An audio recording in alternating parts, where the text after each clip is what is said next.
Selamat datang di SMA 11 Pekanbaru. Selamat pagi. Hari ini kita belajar geografi bersama saya Ermita Dahliana dengan materi posisi strategis Indonesia sebagai poros maritim dunia. Program Indonesia sebagai poros maritim dunia menunjukkan bahwa orientasi pembangunan Indonesia diarahkan kepada sektor kelautan dan perikanan. Namun, pembangunan berorientasi ke daratan masih terus dilanjutkan dalam rangka mendukung pembangunan di wilayah laut.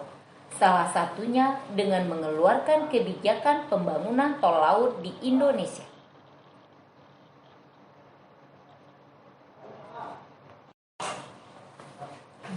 Mari kita lihat letak, luas, dan batas wilayah Indonesia.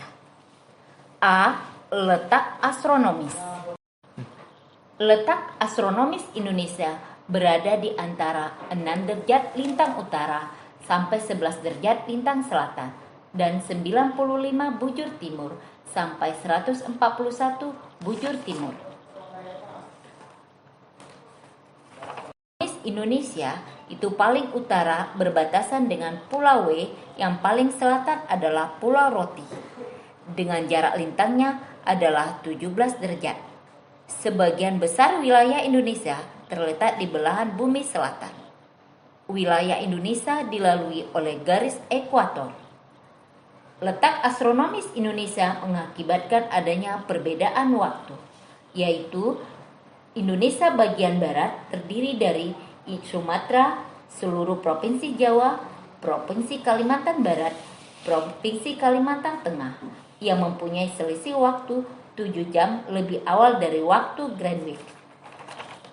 Daerah Indonesia bagian selatan terdiri dari Indonesia bagian selatan Provinsi Kalimantan Timur, Kalimantan Selatan, Bali, Nusa Tenggara Barat, Nusa Tenggara Timur, dan seluruh Provinsi Sulawesi yang mempunyai selisih waktu 8 jam lebih awal dari waktu Greenwich. Indonesia bagian timur terdiri dari Provinsi Irian Jaya dan Maluku, mempunyai selisih waktu 9 jam lebih awal dari waktu Greenwich. B. Letak geografis Indonesia. Indonesia terletak di antara dua benua, yaitu benua Asia di bagian utara dan benua Australia di bagian selatan, serta di antara Samudra Hindia bagian barat dan selatan dan Samudra Pasifik bagian timur. Indonesia dalam hal ini mempunyai posisi silang yang sangat strategis dan baik. Dalam hal ini akan mempengaruhi Indonesia terletak di daerah tropis yang panasnya merata sepanjang tahun dan hanya mempunyai 2 musim, yaitu musim penghujan dan musim kemarau. Dan karena terletak di antara 2 samudra yang sangat ramai pelayarannya, ditambah dengan adanya kekayaan flora dan fauna dan sumber-sumber mineral, akan sangat menunjang lalu lintas perdagangan dan penambahan sumber daya devisa negara. Letak di antara 2 benua besar menyebabkan Indonesia memiliki iklim yang bergantian setiap 6 bulan sekali, yaitu musim penghujan dan musim kemarau. Karena terletak pada daerah lipatan muda, maka sangat memungkinkan eksploitasi terhadap sumber-sumber mineral seperti minyak bumi, batu bara, besi, dan nikel. C. Letak geologis Indonesia. Indonesia terletak di antara pertemuan 2 lempeng benua, yaitu lempeng Eurasia dan lempeng Indo-Australia, dan 1 lempeng samudra, yaitu lempeng Samudra Pasifik.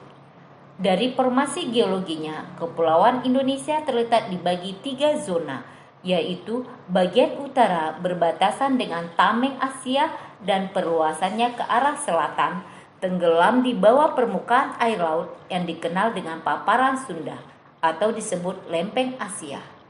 Bagian barat dan selatan dibatasi oleh benua Gondwana yang terdiri dari India, dasar Samudra Hindia, Australia dan perluasannya ke arah utara tenggelam di bawah permukaan air, yaitu paparan Sahul yang disebut dengan lempeng Indo-Australia.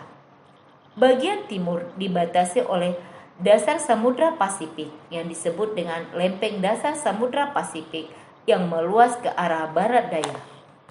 D. Letak geomorfologis.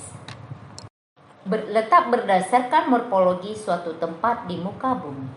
Letak geomorfologis Indonesia sangat bervariasi. Perbedaan letak geomorfologis mempunyai pengaruh yang bermacam-macam. Misalnya, 1. Adanya suhu yang berbeda-beda sangat berpengaruh terhadap jenis tanaman. 2. Menentukan ada tidaknya mineral-mineral yang dikandung oleh batuan tersebut. 3. Menentukan kepadatan penduduk. Misalnya, di tempat-tempat yang morfologinya daratan, berbukit dan terjal, kepadatan penduduknya akan kecil. 4. Perlu memperhitungkan morfologi daerah sebelum membangun bangunan, jembatan, gedung, dan jalan raya. E. Letak maritim. Letak suatu tempat ditinjau dari sudut kelautan. Letak maritim ada dibagi 3. Yang pertama, batas pertama yaitu teritorial, 12 mil laut dari garis pangkal pulau yang berbatasan langsung dengan Malaysia dan Singapura. Yang kedua, landasan kontinen yang memiliki batas laut India, Thailand, Malaysia, Vietnam, Australia, dan Papua Nugini. Yang ketiga, ZZE, zona ekonomi eksklusif, 200 mil dari garis pangkal pulau, berbatasan dengan Filipina dan Australia. Dan wilayah Indonesia paling utara berbatasan di Pulau W 6 derajat lintang utara. Wilayah Indonesia paling selatan terletak di Pulau Roti 11 derajat lintang selatan. Wilayah Indonesia paling barat terletak di Kota Subang 95 derajat bujur timur. Wilayah Indonesia paling timur terletak di Kota Merauke 141 bujur timur.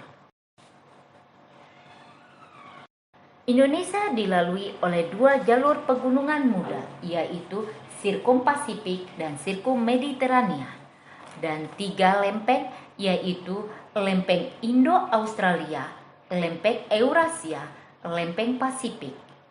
Lempeng Indo-Australia bergerak ke arah utara dan menyusup ke dalam lempeng Eurasia, sementara lempeng Pasifik bergerak relatif ke arah barat dan berada pada 3 dangkalan, yaitu dangkalan Indonesia, dangkalan Sahul, dangkalan Sunda, dan lautan pertengahan Australia dan Asia. Demikianlah pertemuan kita hari ini. Terima kasih.